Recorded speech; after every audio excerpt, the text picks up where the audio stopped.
Hello, friends, and welcome back to Malicious Compliance Stories. It's your money, OP, and you can do what you like with it. I think what you've done is great. Here we go. Left most of my money to my wife/charitable foundation. About 4 years ago, I was diagnosed with a type of blood cancer. I'm not going to get into specifics, but I decided, being 36 at the time and full of youthful energy, to follow a very aggressive surgery/chemo pattern. It appeared to work, and I've been going on about my life the last 3 years as though it never happened. Important to note that when I was diagnosed, both my siblings had announced pregnancies recently, and my mother was in the hospital after a stroke. So rather than dump my news on everyone, it was kept between my wife and I. Then, by the time that it seemed fair to break the news to them, I was improving, and there seemed no reason to distress them. About 7 months ago, I started to get the same symptoms I'd had the last time and went in to get checked out. Basically, I have several aggressive tumors, and I've been given 2 to 5 years to live, depending on what kind of treatment I want to follow. I've decided that I don't want to pursue treatment, and instead, I just want to spend as much of my time with my wife, who suffered terribly through this whole ordeal. Because I now have a time limit on my life, I broke the news to my family about 3 months ago. They were all understandably upset, particularly my father, who I've always been particularly close to. Now, when I was 20, I was gifted, as were both my siblings, $45,000 to do with whatever I wanted. I used the money to invest in property and my business as a builder. I just finished an apprenticeship and struck out on my own. I now own more than 20 properties, most of which are rented for income, and a business that employs 27 people, including my wife, who has a master's in business and runs admin, as well as a considerable amount of wealth and investments in vintage cars. I decided that after I die, the business, 3 rental homes, our beach house, and the home we live in, along with several investments, will be left to my wife. I've been married for 19 years and feel like it's the least I can do for the support she's given me over the years. I will be leaving each of my nephews and nieces, all under 7, $20,000 in an investment account they can access when they're 20. The rest will be put into a trust fund that I'll issue out a set amount every year to various groups I like to support, including one that teaches underprivileged kids the skills to become tradesmen, and also to the hospital that's treated me over the last few years. We aren't in the US, by the way. I was telling one of my siblings this recently, and she got upset that, as she put it, everyone's getting something except me and our brother. I tried to explain that both my siblings are well off in their own rights, and our parents are very comfortably retired, so I don't believe they need additional support. Since then, she and our other sibling have been upset with me. We're still talking, but they're curt and cold. Edited to add, my wife and I decided early on to have separate finances, as we've never planned on having children, and my wife is incredibly well off in her own right, like owning a small plane levels of well off. Where we live, typically everything you own goes to your partner and children, but my wife and I decided that while I would leave her about 1/3 of my total wealth, she didn't need anything else, and she would prefer that I set up my nephews and nieces and support the groups we believe in.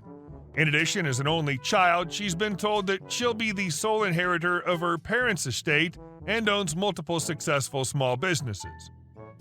If this wasn't the case, then I absolutely would have left her everything I own. And our second story. Bag your own crap. I'd argue my grocery store is one of the best, if not the best, stores in all of America due to its excessive hospitality, volunteerism, and that it's one of the biggest employers in my state. Lots of people shop there, and so do lots of a-holes. As with most stores, the weekends are rough. Floods of these jerks hammer our poor little registers nonstop, but you can count on the conscientiousness of people about 50% of the time to help you out. Part of my job is to bag the groceries for my customer during the transaction and put it in their cart after payment. Sometimes the customers help, and it's really just good manners to do so when you've got a lot of groceries and there's a long line. My particular register was a 15 items or less register, which means I don't get a bagger to help me, and I gotta do it all myself, with maybe some help from the customer. That'd be fine because 15 items don't take long to bag, but it's not fine when people don't know how to follow the rules and bring 50 items instead of 15. This fateful Saturday night, when I've already been slaving for a good 7 hours straight and it's 12:30 a.m., we close at 1 a.m., all the customers in the store are rushing to the registers before closing time and before we stop selling alcohol. I see this one lady look at my register and look at her cart, trying to figure out if she could get away with it, but she absolutely can't because she's got well over 20 items. The damn thing's spilling over. What does she do? She tries to cut someone off who had literally 3 items and get in line. I tell her, this is 15 items or less, the other registers are open behind me, hun.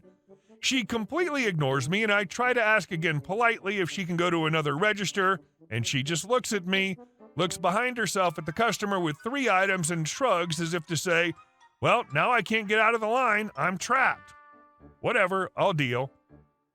By the time it's her turn, the line behind her got bigger and is now flowing into the season aisle across my register. She takes her time to put every item on the belt, organizing it and mentally pricing everything. Under normal circumstances, I wouldn't mind the organization because it helps me out, but the way she places everything didn't make sense and crap was falling off the belt. I ring everything up as it comes, and once a bagger sees the crap piling up into a mountain, she comes to the rescue and starts bagging for me, bless her. The lady's finishing assembling her random crap that no one needs to buy at 12 effing a.m. and fusses at my bagger. Don't, I'll bag it myself. You people always smash my fruits. She slapped my bagger's hand away and shooed her off. I hate it when people treat baggers like crap because most of them are kids and this is their first job. My maternal instinct gets triggered, so the lady proceeds to do nothing but nag me about discounts, price discrepancies, coupons, and how I rung up too many of one thing, which I never did. The grocery mountain is growing bigger, and I'm pretty sure her fruit's all smashed up because of it. Often when a customer says they want to bag it themselves, they really mean they just want me alone to bag it. But this time I decided to fully comply with the middle-aged bee's wishes.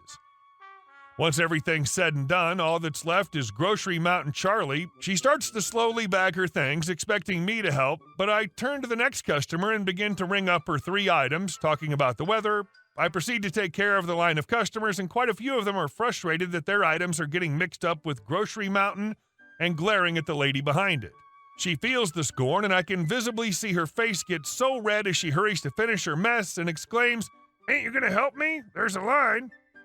I calmly reminded her that she wanted to bag it all herself and that I wouldn't want to smash her fruits. With that, I finished my last few customers, completely ignoring the lady's grumbles, and gave her the most condescending "have a good night" I could have ever given a bee. And our next story. HOA Karen built a swimming pool on my land.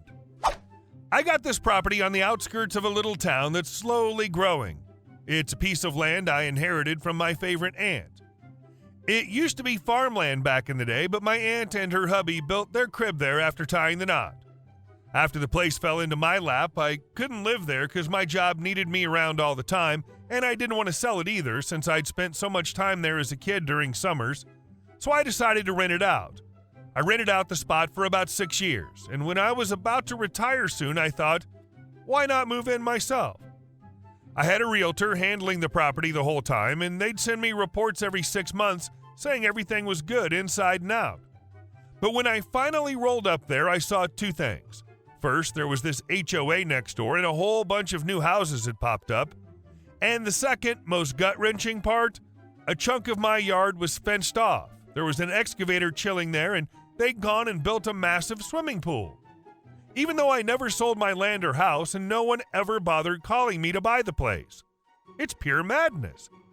I can't believe I'm even typing this out. I paid property taxes every year for this piece of land, and all the paperwork's got my name on it. First thing I wanted was some answers about what's going down, but those builders just kicked me off, saying it's HOA territory. So I hired a lawyer, and he checked the county registry only to find out my name was nowhere to be seen. The whole property, house and all, now belongs to someone else. Turns out the local HOA boss works with this registry. She knew my aunt and knew she'd kicked the bucket a long time ago. She figured that since I hadn't shown up in years, she could snatch up this land and claim it as her own due to some kind of legal time limit, even if I never came back. My lawyer says we'll teach this Karen a lesson that her grandchildren will remember, and that will drain her bank account dry, and most importantly, that I don't dare make a deal with her lawyer. So wish me luck. And our last story. My Karen of a neighbor says she's entitled to my yard while I'm away. I'm 27-year-old female, and I live in a rather nice neighborhood near the middle. My neighbor, who we'll call Karen, has a large dog and a rather destructive son, who we'll call EK for entitled kid. I have a pretty good financial situation, and I live alone because the house was passed down to me in the will.